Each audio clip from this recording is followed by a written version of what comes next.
Hi everyone, welcome back to the channel. I hope you're having a wonderful day. So this is the continuation of a video that I did last week talking about iron lofts and strengthening iron lofts. Okay, so here's what we're going to be doing today. If you didn't see the previous video, I'll leave a link in the description down below. But we took the 6 iron out of this set of Mizuno MP18 MMC irons, and basically starting with the stock 28 degree loft, hit some balls, got the numbers as far as the launch, the spin, the distance, and then we tweaked the lofts. We bent them down 2 degrees. We repeated the process, and then we did the same thing again, bending it 2 more degrees. So we went all the way from 28 down to 24. And the results were somewhat surprising, I would say, because it sort of did what you thought it would do when we went down 2 degrees, but then by the time we got to 4 degrees, well, things kind of went off the road a little bit. So the question then becomes, well, what's the cause, right? What's making the club now perform that way beyond just me swinging it, which is always a variable. But, you know, is it just the fact that we dropped the loft so much that the launch was too low, the spin was too low, and the ball just couldn't, you know, stay up in the air the right way, and so it wasn't giving us consistent numbers? Or was it possibly, and we didn't really talk about this, but does it have something to do with the bounce? Because remember, every golf club in your bag, every iron we should say at least, has some amount of bounce to it. We always think about bounce when we talk about sand wedges or lob wedges because they have a lot more of it. But even a 2 iron, a 3 iron, a 4 iron, they all have bounce as well. But in general, let's say your long irons are probably around 3 degrees of bounce, your mid irons are maybe 4, and your short irons maybe get into 5 degrees of bounce. So as the club gets shorter, this angle here gets a little bit bigger. Well, what happens when we start strengthening the lofts of all these clubs? All of a sudden, whatever this bounce is starts going down. And so if we look at that 6 iron that we were hitting and we assume it had about 3 degrees of bounce, once we bend it 4 degrees strong, guess what? We've now lost all of it, and we have negative bounce. What we're gonna do today though, is we're gonna use the 9 iron. Now the 9 iron, obviously, a lot more loft to start with. So we should still have plenty of loft even when we loft it down 4 degrees. We're still gonna have 38 degrees of loft. This starts at 42. So we should have plenty of loft. So we should have a launch angle that's still plenty high. We should have a spin rate that's still plenty high. And figure this club probably has about 4 degrees of bounce on it. So, you know, once we get all the way down 4 degrees strong, well, we've basically probably canceled it out to about 0 of bounce, but it's not negative. So I'll be interested to see, you know, how this club performs as far as standard 2 strong, 4 strong versus that 6 iron where the loft, I think, started to become an issue, and maybe the bounce is an issue too. Okay, I've got GC quad set up, ready to go. 9 iron, we've checked it, 42 degrees, so we know it is right where it needs to be to start with. We're gonna get some baseline numbers. I've got the pin set at 150 yards. Usually with a 9 iron, somewhere in the 140 to 145 range is what I'm expecting to get, so we'll see what we get on these baseline numbers and then start bending it stronger.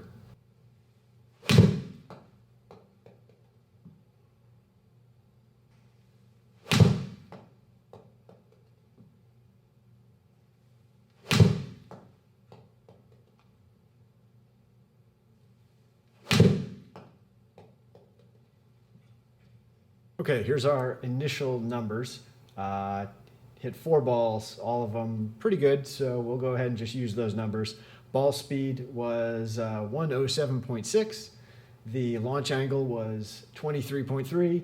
The total spin, backspin, was 8,200.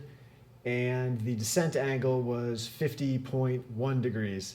And my total distance on average was 146 yards. So we're gonna take that as our baseline. Now let's go over, we're gonna bend this club 2 degrees strong, and we'll start the whole thing over again.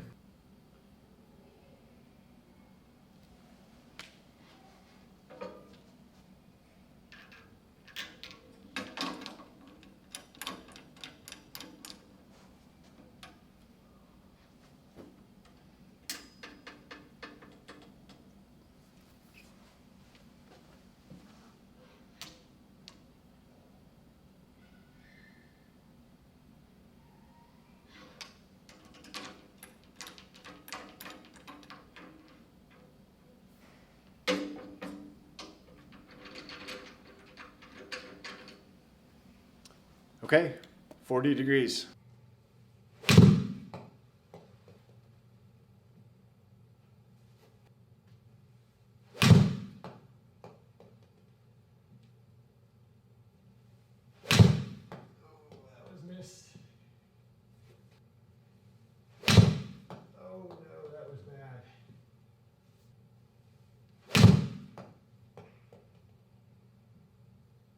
Okay, just got our second set of numbers. I'm gonna go ahead though and just bend it all the way down, 38 degrees. We'll get all the numbers and then compare everything at one time. So let's go bend it down to 38.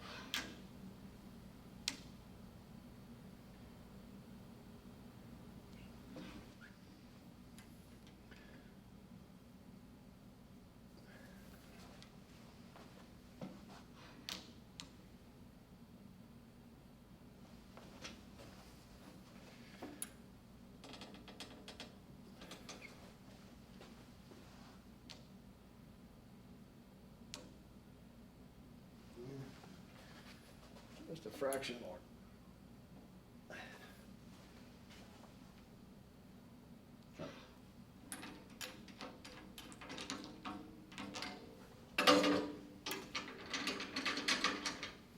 Okay, last set. Okay, 38 degrees. This is now basically an 8 iron, so, well, an 8 iron with no bounce, but let's see what we get.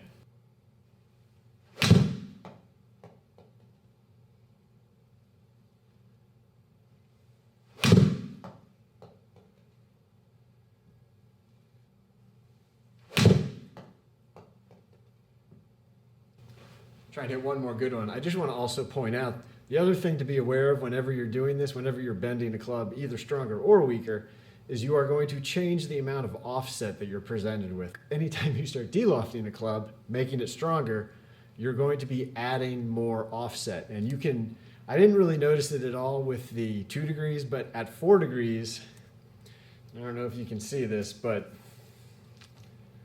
I'll try and take a picture of it. It is definitely a lot more obvious that there is a good deal more offset being presented here. So just again, something to be aware of when you are thinking about bending a golf club in any direction. It is going to change that aspect as well. Oh, that was pulled hard. All right, just hit about 12 to 15 balls altogether.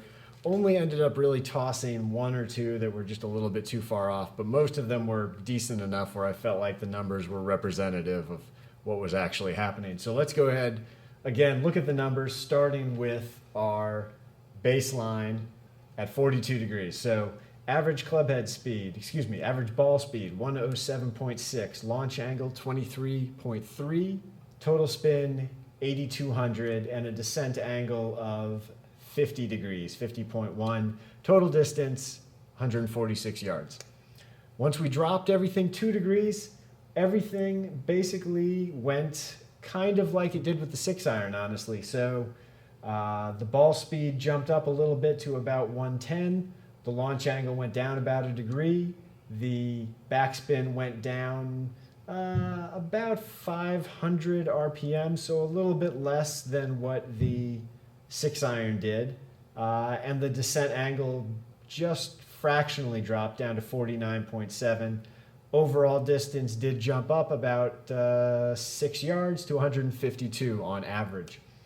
Once we get all the way down to the 38 degree, again, this is basically an 8 iron at this point. The ball speed we see didn't really change from the previous one. So 110.1 versus 110.2, no change. The launch angle has shown a nice consistent drop from, again, 23.3 at standard loft to 22.3 at 2 degrees strong to 21.3 at 4 degrees strong. The total spin number, what we see here is it went down another, basically, not quite 500, but 450 RPMs overall. So again, pretty consistent. The descent angle, again, dropped down a little bit more, down to 48.4, so that did move a little bit more. And our total distance, just barely, a little bit more total distance to 154.1 well, just 154 yards versus 152. So now, having done this 2 times with a 6-iron and a 9-iron, I would say the results are pretty consistent overall. Yes, I hit a few more really loose ones with the 6-iron, but overall you see here that between standard and 2 degrees strong, you definitely see, at least I did, a bump in the distance, a slight drop in launch, a slight drop in spin, but overall nothing horrible really happening.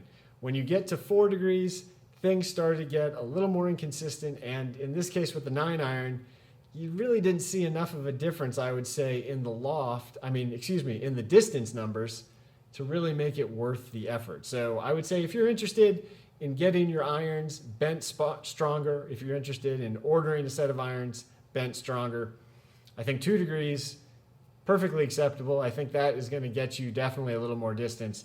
If you are thinking anything more than that, I would just say take an extra club next time. Hey, if you enjoyed this video, please go down below, like, comment, subscribe to the channel so you can see all the upcoming videos I'm going to be doing.